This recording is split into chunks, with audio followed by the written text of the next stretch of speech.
How to submit a request for faculty hire. Alright, so now it's time to submit a faculty hire request. So the first thing we're going to do is, go back to that hamburger menu. So we're going to go here and then we're going to go back under Program Annual Planning and Augmentation, and we are going to select Faculty Hiring Request. So we're going to go ahead and click here, and again we are going to click Add Request Item.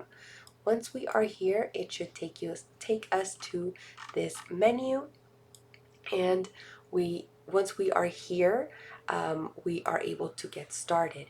I do want to say that a request for faculty hire is a request to hire an additional full-time faculty member.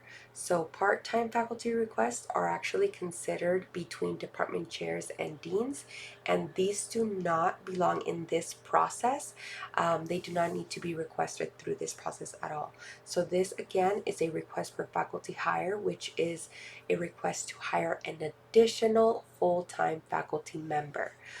So once we want to get started, we could go ahead and start to build that faculty request. Okay, so here are going to be the required prompts. So the first one is that request name. So here we're going to label our request. So for example, for this year, we would write FY 24-25 full-time faculty hire, right? FY means fiscal year, so we would write that there.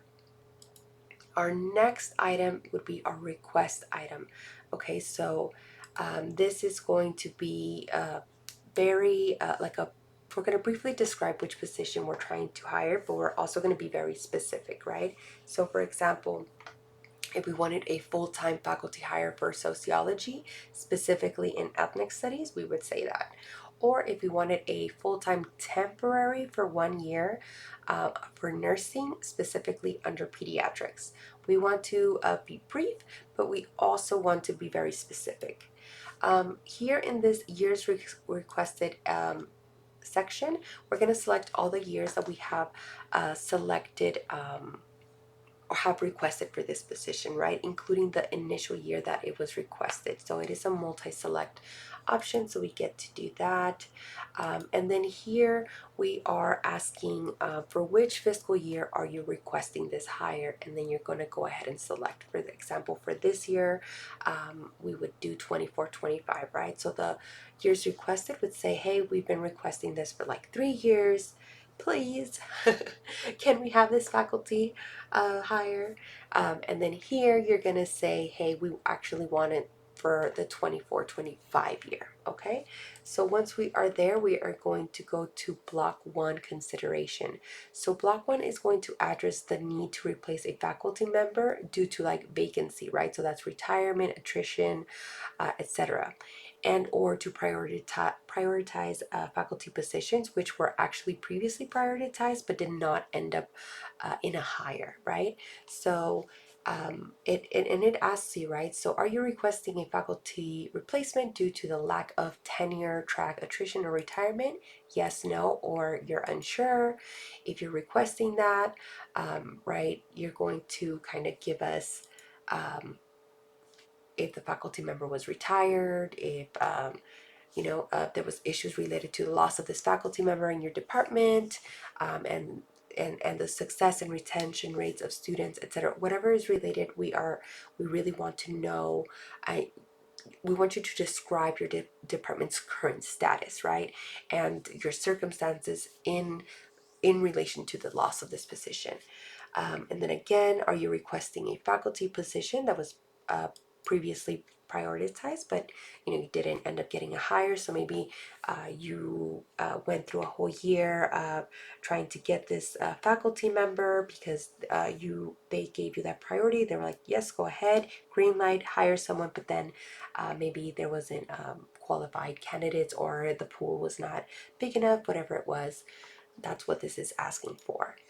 And then here you're going to tell us if you are requesting that faculty position that was previously prioritized but did not result in a hire, describe your department's current status and circumstances in relation to the loss of this prioritized position. Again, tell us the um, the necessity of that hire. Okay. The next block that we're going to go into is going to be block 2. So block 2 is considerations, right? So this is going to reflect the quality and the scope of the program review narrative in demonstrating a compelling need for faculty hiring. So the current status of the program in relations to its growth and the considerations of program key performance indicators. When you are answering these prompts, you also have to review the rubric, as factors assessed can vary on whether this is a request for instructional or non-instructional faculty position. So here we are going to provide a brief narrative on the need for the faculty hire, and please support your request by actually citing observations, evidence, and other relevant information or data that supports the need for this hire. And it tells you, see 2A or instructional or non-instructional as appropriate. I do want to mention the importance of data. Please, please, please look at the data. This is going to be your best evidence, because we want to make evidence-based decisions, right? So try to link that program data, trends, and circumstances to your argument for supporting or hiring a faculty position. The next block is going to be block 3, considerations as well. And block 3, again, is the ranking of the programs based on their alignment with any or all campus initiatives and directions. So the first thing you're going to do here is you're going to explain how this request actually aligns to our campus mission, our values, our initiatives. So you're going to tell us how this faculty position would also contribute to supporting that campus mission, values, and initiatives, right? The initiatives could include, they're not going to be limited to just this, but it could include the educational master plan, the strategic management, guided pathways, any new legislation that is coming that could affect the campus, right? So for example, when we had AB 705, right? That's what you would tell us. And again, all of that information you can find here in this support information box. So the other thing is you want to explain how this request aligns with the campus goals for diversity, equity, and inclusion, right? So for example, you have like program or courses within programs that include ethnic study components or diversity and inclusion outcomes are prioritized. So these hires support DEI in any additional ways. You want to add that information in here. Okay, this is very big right now, so you don't want to miss out on this section, or skimp out and not tie this in.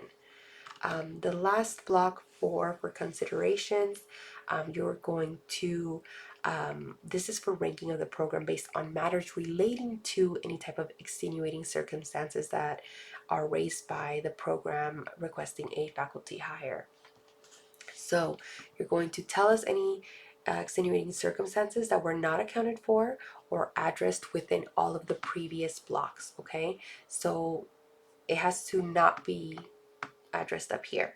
So discuss again that anything that is extenuating that has not been addressed but is related to that faculty member. Okay, and then you are going to add any additional evidence or supporting documents that you may have.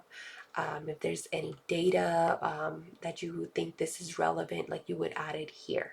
Okay, and then once you are done with that, you are pretty much done. You can hit save and you are done. You are completely done with this section. And once you hit save, that's it. That is already submitted, right? So you know how we say you have to submit your faculty hiring request by October 1st. That's it. You hit save, so it should be there.